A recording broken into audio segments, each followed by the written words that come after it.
Chers astrolosophistes, bonjour et bienvenue à celles et ceux qui nous rejoignent. Tout d'abord, je voudrais vous remercier très chaleureusement pour les mots que vous m'avez envoyés et qui m'ont beaucoup touchée. Malgré les événements qui nous préoccupent toutes et tous au quotidien, ces énergies amicales qui passent toujours et quoi qu'il arrive sont vraiment réconfortantes. J'espère que vous allez toutes et tous bien et que vous prenez bien soin de vous. Alors aujourd'hui, nous nous retrouvons pour la chronique sur la nouvelle lune du 11 février 2021.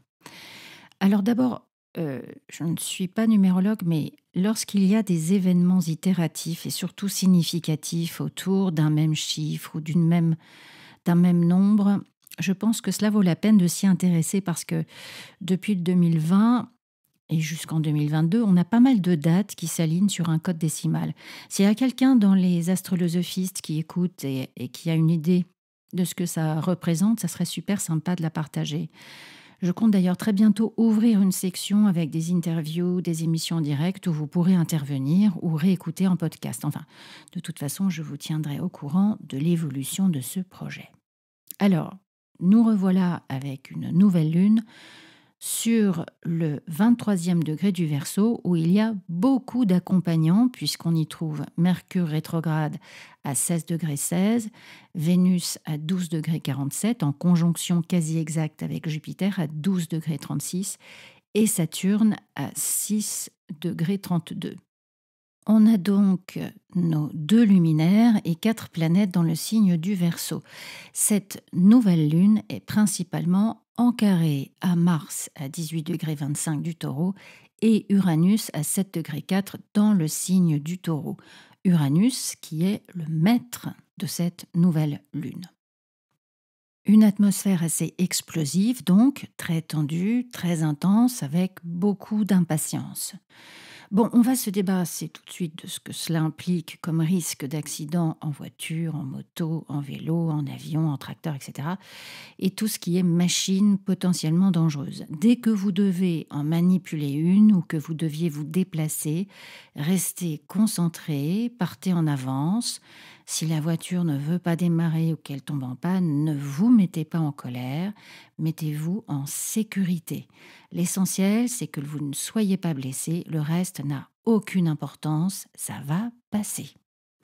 Par ailleurs, c'est aussi une période qui peut s'avérer énervante dans tous les domaines où l'informatique est important. Ordinateur, téléphone, Mercure rétro, c'est souvent des malentendus, donc on vérifie bien ce que nos interlocuteurs et interlocutrices ont compris dans nos messages. Le Soleil sera carré à Mars dès le 1er février. Alors, entre parenthèses, c'est le jour de l'Imbolc, la première fête celtique de l'année, et chez nous, eh bien, c'est la Chandeleur, miam miam. Ce sont des célébrations qui marquent la fin de l'hiver. Donc, un Soleil carré Mars dès le début février. Quant à la nouvelle Lune, elle sera bien sûr en conjonction exacte à toutes ces planètes en Verseau à partir de la veille, soit le 10 février. Bref, un Mars tout à fait rebelle à ce groupe en Verseau et qui oppose un cran et une obstination inébranlable à la déferlante précipitée des nouvelles solutions. Mars en Taureau exige des situations claires afin de travailler à des solutions concrètes et réalistes. Il veut prendre son temps pour réaliser des réformes dans lesquelles il est, pour lui, inimaginable de sacrifier les acquis. Mars en Taureau ne lâchera rien tant qu'il ne sera pas arrivé au but qu'il s'est fixé. En l'état actuel de cette carte du ciel, on peut même parler d'entêtement qui tournerait au fanatisme.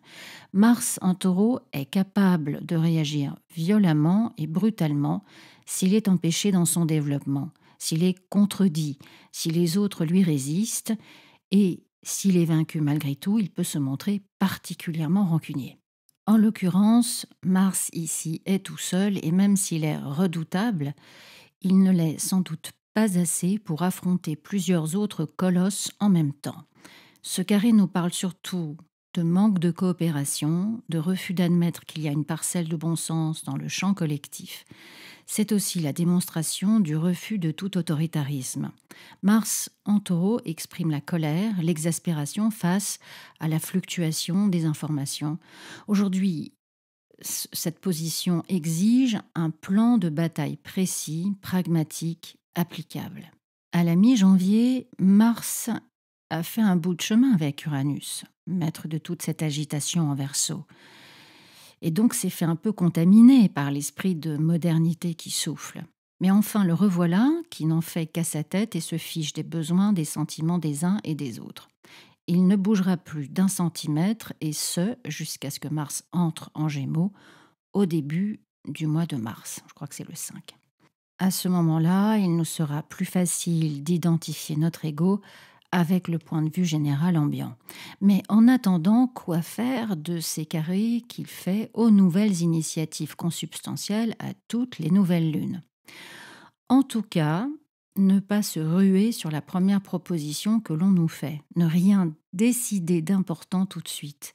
C'est un temps de négociation, d'évaluation des pour et contre d'un projet. Discuter calmement de tout ce qui ne nous convient pas ou qui ne nous convient plus pour trouver un compromis plus raisonnable. C'est vrai qu'avec une année 2020 tout en Capricorne, ce glissement en Verseau met le feu aux poudres et on est impatiente de tout réformer. Avec les luminaires et les planètes rapides, toute cette tension va se dissiper. Mais les deux chefs d'orchestre de ce carré entre le Taureau et le Verseau, Saturne et Uranus, elles ne bougeront pas tout de suite. Ce carré relance vraiment la lutte entre les générations. Saturne veut maintenir le système et Uranus, eh bien, dans son ADN, il révolutionne, il modernise ces systèmes. On va toutes et tous regarder dans notre carte du ciel où tombe ce mégastellium en Verseau et la position de Mars en Taureau. La maison dans laquelle se trouve cette nouvelle lune peut être le théâtre d'impatience, de nervosité, d'impulsions émotionnelles. La nouvelle lune carrée à Mars évoque presque toujours des conflits dans la maison, en famille. Ce sont des périodes qui font peur aux enfants parce que les adultes ne se maîtrisent plus. Il faudrait pourtant que nous nous montrions raisonnables car ces périodes de confinement sont surtout compliquées pour les plus jeunes. Dans cette atmosphère, on peut se montrer inutilement sarcastique ou carrément méchant, là où il nous est demandé d'être plus pédagogue, de communiquer avec celles et ceux qui sont vulnérables. Alors pourquoi ne pas commencer une activité en famille, organiser des jeux de rôle où les enfants sont invités à exprimer leurs ressentis et partager leurs idées de solutions pour le présent et l'avenir? De cette façon, il y a un groupe qui se fait, une coopération qui existe et une harmonie importante, surtout soulignée avec la conjonction Vénus-Jupiter. On en parlera après. Ces carrés multiples nous avertissent contre les méthodes impraticables, les individus sur lesquels on ne peut ni compter ni se fier. On saute à des conclusions sans prendre le temps de vérifier les informations que nous recevons et les bons conseils sont ignorés parce qu'on ne veut pas changer d'avis. Ou alors on change d'avis parce qu'on a discuté avec un voisin, une collègue, un ami qui nous a troublés. C'est intellectuellement très instable tout ça. D'où, avec autant de planètes en Verseau, la sage nécessité de prendre un peu de recul avec l'outil télévisuel. On va aller chercher nos ressources dans le beau trigone entre Neptune en Poisson à 19,37, Pluton en Capricorne à 25,32 et donc ce Mars en Taureau. Dès que c'est possible, écoutez-vous un bon disque, lisez le roman que vous avez mis de côté depuis des mois, offrez-vous des cours de dessin, de yoga, rejoignez un groupe de méditation.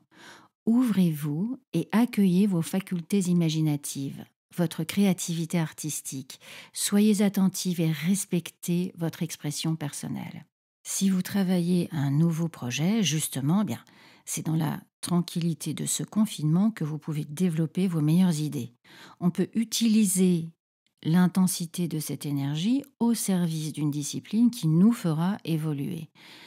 En l'occurrence, c'est une excellente période justement pour progresser dans l'élaboration d'une nouvelle activité. Réfléchir à un site internet, comment promouvoir son projet en ligne, etc. C'est pas mal du tout pour toutes les méthodes de développement personnel. On finit par la magnifique conjonction Vénus-Jupiter, même si elle se mange des carrés de tous les côtés, eh bien elle forme un dialogue brillantissime avec le nœud nord en Gémeaux. Tout ce qui vous inspire artistiquement, amoureusement, socialement vous rendra plus généreux et développera une nouvelle conscience quant aux besoins des autres. Éduquez-vous, partagez vos enseignements, développez vos intérêts pour une autre culture, une autre philosophie, une spiritualité, une science, une discipline sportive, artistique. Il est très possible qu'une opportunité professionnelle exceptionnelle se fasse justement à la suite d'une de ces investigations, d'un élan de votre part. On va s'identifier avec ces nouvelles valeurs intellectuelles, émotionnelles, sans doute pour le meilleur. Voilà, cette chronique est à présent terminée. N'hésitez pas à me contacter à l'adresse qui s'affiche à l'écran, astrolosophicafé@gmail.com, pour une consultation personnelle. En l'état actuel des choses, je continue de proposer la même réduction qu'au mois de janvier. Si vous êtes jeune étudiante, étudiant, je pense également à vous. Indiquez-le-moi quand vous me sollicitez afin que nous convenions d'un tarif abordable pour vous. Chers astrolosophistes, je vous souhaite une très belle nouvelle lune. Respectez votre magnifique lumière intérieure. Le temps viendra bien assez tôt où vous pourrez la partager avec les autres. Je vous dis à bientôt sur Astrolosophie Café.